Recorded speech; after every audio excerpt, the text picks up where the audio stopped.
ನಮಸ್ಕಾರ ವೀಕ್ಷಕರೇ, ಐಕೆ ನ್ಯೂಸ್ಗೆ ಸ್ವಾಗತ. ಹುಲ್ಸೂರು ಪಟ್ಟಣದ ಗುರುಬಸವೇಶ್ವರ ಸಂಸ್ಥಾನ ಮಠದ ಆವರಣದಲ್ಲಿ ಜಗದ್ಗುರು ಬಸವಕುಮಾರ ಶಿವಯೋಗಿ ಅವರ 49ನೇ ಪುಣ್ಯ ಸ್ಮರಣೆ ಆಯೋಜನೆ ಕುರಿತು ಭಾನುವಾರದಂದು ನಡೆದ ಪೂರ್ವಭಾವಿ ಸಭೆಯಲ್ಲಿ ಉದ್ದೇಶಿಸಿ ಮಾತನಾಡಿದ ಪೂಜ್ಯರು, ಜನವರಿ 10 ಮತ್ತು 11ರಂದು ಭವ್ಯವಾಗಿ ಪೂಜ್ಯರ ಪುಣ್ಯಸ್ಮರಣೆ ಕಾರ್ಯಕ್ರಮ ಜರುಗಲಿದೆ.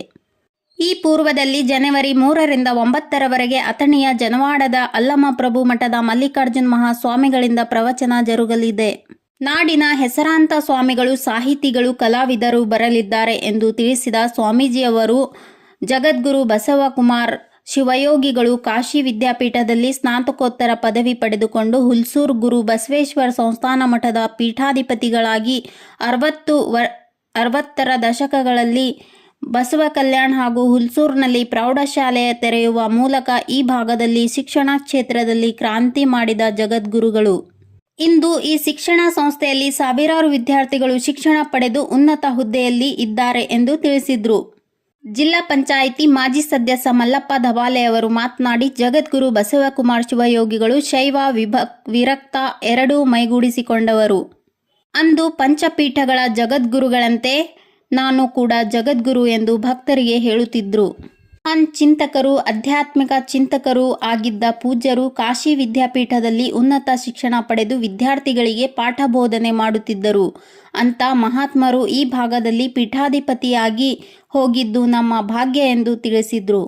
ಜಿಲ್ಲಾ ಪಂಚಾಯಿತಿ ಮಾಜಿ ಸದಸ್ಯ ಸುಧೀರ್ ಕಾಡದಿ, ರಾಜ್ಕುಮಾರ್ ನಿಡೋದೆ, ಬಾಬುರಾವ್ ಗೌಡ್ಗಾವೆ, ಶ್ರೀಮಂತರಾವ್ ಜಾನ್ಬಾ, ಬಸವ ಕೇಂದ್ರ ತಾಲೂಕು ಅಧ್ಯಕ್ಷ ಆಕಾಶ್ ಖಂಡಾಳೆ, ಮೌನೇಶ್ ಪಾಂಚಾಳ್, ನ್ಯಾಯವಾದಿ ಬಾಲಾಜಿ ಆದೆಪ್ಪ ಮಾತನಾಡಿದರು.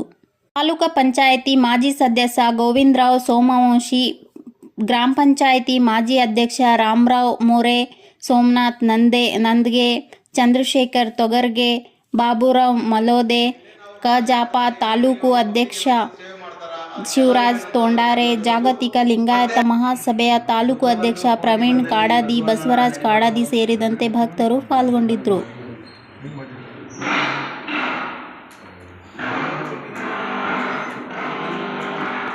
ಶ್ರೀ ಗುರು ಬಸವಲಿಂಗಾಯ ನಮಃ. ಸುಖ ಬಂದು ಕೋಟಿ ಬಂದಲ್ಲಿ ಬಸವಣ್ಣನ ನೆನೆಯುವುದು, ದುಃಖ ಬಂದು ಕೋಟಿ ಬಂದಲ್ಲಿ ಬಸವಣ್ಣನ ನೆನೆಯುವುದು,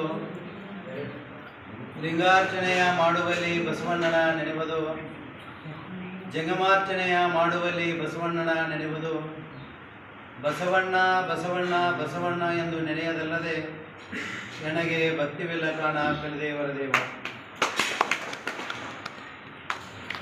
ಮಹಾಮಾನವತವಾದಿ ಧರ್ಮಗುರು ಬಸವಣ್ಣವರನ್ನು ನನ್ನ ಹೃದಯ ಮಂದಿರದಲ್ಲಿ ಸ್ಮರಿಸಿಕೊಂಡು ಕಲ್ಯಾಣ ನಾಡಿನ ಪಾವನ ಭೂಮಿಯಾದ ಹುಲ್ಸೂರು ಪಟ್ಟಣದಲ್ಲಿ ಜಗದ್ಗುರು ಬಸವಕುಮಾರ ಶಿವಯೋಗಿಗಳವರ 49ನೇ ಪುಣ್ಯ ಸ್ಮರಣೋತ್ಸವ ಮತ್ತು ಶರಣ ಸಂಸ್ಕೃತಿಯ ಉತ್ಸವದ ನಿಮಿತ್ತವಾಗಿ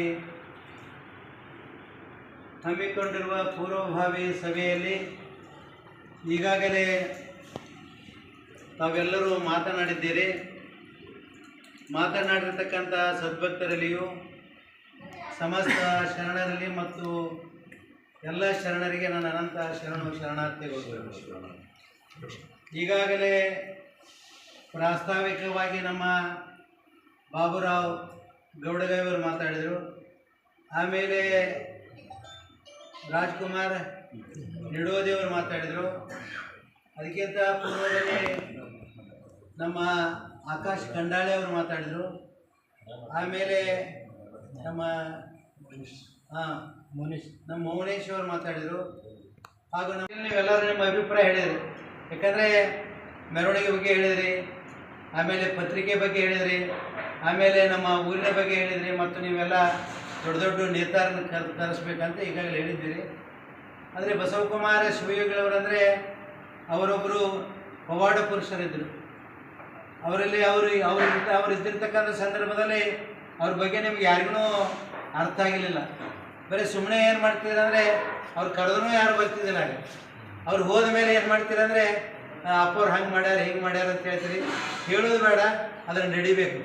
ಯಾಕೆ ಹೇಳೋದ್ರಿಂದ ಏನಾಗ್ತದೆ ಹೇಳ್ರಿ, ಹೇಳೋದ್ರಿಂದ ಏನೂ ಉಪಯೋಗ ಇಲ್ಲ. ಆದರೆ ನೀವೆಲ್ಲರೂ ಬಂದು ಏನು ಮಾಡಬೇಕಂದ್ರೆ ಅವ್ರ ಸೇವೆ ಮಾಡಿರಿ. ಆ ಪುಣ್ಯತಿಥಿ ಹೇಗೆ ಮಾಡಬೇಕಂದ್ರೆ ಅದು ಅರ್ಥಬದ್ಧವಾಗಿರಬೇಕು. ಅದು ಪುಣ್ಯತಿಥಿಯಾಗಿ ಉಳಿಬಾರ್ದು. ಪುಣ್ಯತಿಥಿಯಾಗಿ ಉಳಿತಂದರೆ ನಮ್ಮ ಊರಿಗೆ ಅಷ್ಟೇ ಸೀಮಿತ ಆಗ್ತದೆ. ಅದು ಪುಣ್ಯತಿಥಿ ಹೋಗಿ ಏನಾಗಬೇಕು, ಅತ್ಯಂತ ವೈಚಾರಿಕವಾಗಿ ಜನಸಾಮಾನ್ಯರಿಗೆ ಅಂತ ಕೇಳಿದಾಗ ಈ ಕಾರ್ಯಕ್ರಮ ಹೋಗಿ ಮುಟ್ಟಬೇಕು ಅಂತ ನೀವೆಲ್ಲರೂ ಕೂಡಿಕೊಂಡು ಏನು ಕೇಳಿದಾಗ ಭವ್ಯವಾಗಿರ್ತಕ್ಕಂಥ ಕಾರ್ಯಕ್ರಮ ಮಾಡ್ತೀವಿ ಅಂತ ಈಗಾಗಲೇ ನಮಗೆಲ್ಲ ಆಶ್ವಾಸನೆ ಕೊಟ್ಟಿದ್ದೀರಿ. ಅದರ ಜೊತೆಯಲ್ಲೇ ಈಗಾಗಲೇ ನಾನು ಯಾರ್ಯಾರಿಗೆ ಆಮಂತ್ರಣ ಕೊಟ್ಟಿದ್ದೇವೆ, ಏನು ಕರೆಸ್ಬೇಕು ಅನ್ನೋದು ಈಗಾಗಲೇ ನಾನು ಹೇಳಿದ್ದೇನೆ. ಯಾಕಂದರೆ ಜೇನೆವಾರಿ ವರ್ಷ 5 ದಿನ ಮಾಡ್ತೀವಿ, 2 ದಿವಸ ಹೆಚ್ಚಿಗೆ ಮಾಡಿ ನಾವು ನಮ್ಮ ಬಸವರಾಜ ಧಾಮ 15 ದಿವಸ ಮಾಡ್ಕೊಂಡು ಅದು 15 ದಿವಸ ನನಗೆ ಆಗಂಗಿಲ್ಲ. ಯಾಕಂದರೆ ಭಾಳ ಲೋಡ್ ಬೀಳ್ತದೆ. ಮತ್ತು ಅಷ್ಟೇ ಅಲ್ಲದೆ ಬರೋವ್ರದ್ದು ಹೋಗೋವ್ರದ್ದು 15 ದಿವಸ ಊಟ ಮಾಡೋರು ಸಿಗಂಗಿಲ್ಲ, ಮಾಡಿಸೋರು ಸಿಗಂಗಿಲ್ಲ, ಭಾಳ ಕಷ್ಟ ಇರ್ತದೆ. ತಾಣೆ ಬರ್ತಾರೆ, ತಾಣೆ ಯಾರೂ ಬರೋಂಗಿಲ್ಲ. ತಾಣೆ ಯಾರು ಬರ್ತಾರೆ ಹೇಳ್ರಿ, ನಾವು ಮ್ಯಾಲಿನ ಮೇಲೆ ಹೇಳ್ತೀವಿ ಅಂತೇಳಿ ನೀವು ಅಂತೀರಿ. ನಾ ಹೇಳಿ